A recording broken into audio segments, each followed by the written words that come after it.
Thank you so much for joining us on this Sunday. This week, U.S. President Joe Biden will make his first official visit to Canada since taking office more than 2 years ago. Biden's visit will include an address to Parliament, a first since President Barack Obama did so back in 2016. Earlier, I spoke to the U.S. Ambassador to Canada, David Cohen, about the significance and the expectations. Ambassador Cohen, good of you to make the time. It's good to be here. So I was here for President Obama's visit. That was the last state visit by a U.S. president. What are you hearing from the White House and President Biden's office about why they feel it's the right time to come and visit Canada? Well, the president has wanted to come to Canada for a long time, and it's just a matter of dealing with the technical scheduling. I mean, he did make his first bilateral visit to Canada as president back in February of 2021. Fortunately, because of COVID, that visit had to be virtual. Yeah.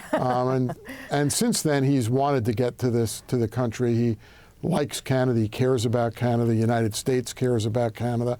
But this is a good time to come because we're 2 years in to this relationship under the president and this prime minister. We have some spectacular successes under the roadmap, which was announced as a result of that first virtual visit. And it's a good time to renew our commitment to our partnership, which is, which is based on senses of shared security, shared prosperity, and shared values. And this is an opportunity to build on our successes of the past 2 years and rededicate ourselves to building and improving and increasing the partnership and relationship that exists between our two countries. Let me ask a few specific questions, and I'll see how far I can get with you on them. The war in Ukraine. My reputation precedes me.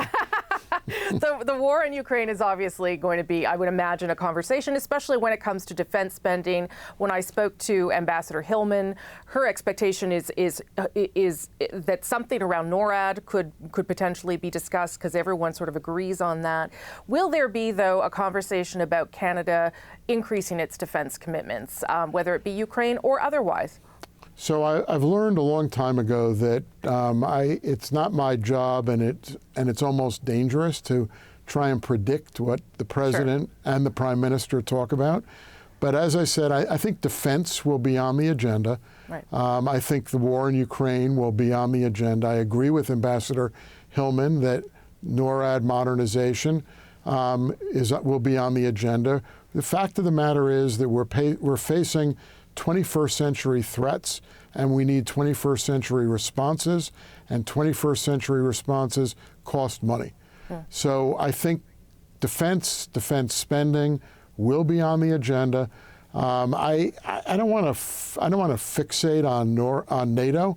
Yep. But I have to say, since I've been here, and I don't have much of a lens beyond my time in Canada, but Canada's increased its funding for NATO, $8 billion last year. Canada's made the decision to proceed with a $19 billion procurement for F-35 future fighter aircraft. Canada's made a commitment to NORAD modernization with a number of financial promises in that commitment. Canada's made a commitment to the Indo-Pacific, which also includes dollar commitments, some of them in the defense space. So there'll be a discussion about these matters because they're important to the relationship and important to the world. There won't necessarily be contention around these issues because I think Canada and the United States agree on the need for enhanced spending in the defense space. On Haiti, that is of concern to both countries. Certainly it's something that there have been other conversations between the foreign minister and the secretary of state. Canada has been putting sanctions in place and asking that the United States sort of coordinate and match those sanctions. But there does appear to be some conversation about a stabilization force.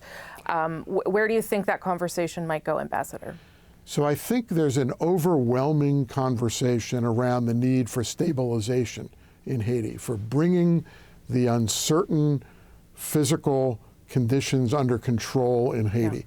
Yeah. There are a number of options that have been discussed for months between Canada, the United States and other interested and like-minded countries in the world. Included in that is the possibility of a multinational force. And one suggestion, thought, is whether Canada would be willing to lead that force. But there's also been discussions around sanctions, which, by the way, the United States has been imposing, including visa restrictions, which are enormously effective. There have been conversations about providing additional support to the Haitian National Police, which is another way to try and bring some stability to the world.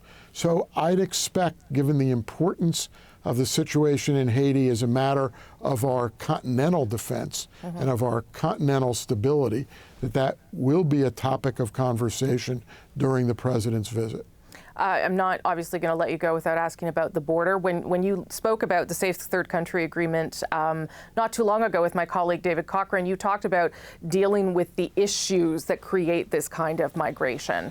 So I wonder whether we could expect progress on dealing with some of those root causes of migration that would help both at your southern and your northern border. So I also, again, I'm trying not to predict what my president and your prime minister are going to do, but I would believe that irregular migration would be on the table. And I'd note for the record, if I could, that although I did say on your air that I thought the critical issue here was to deal with the root causes of irregular migration, that was a serious hemispheric problem. I would note that when Minister Fraser left his meeting with Secretary Mayorkas last week, what did he come out and talk about? He came out and talked about the need to deal with the root causes of irregular migration.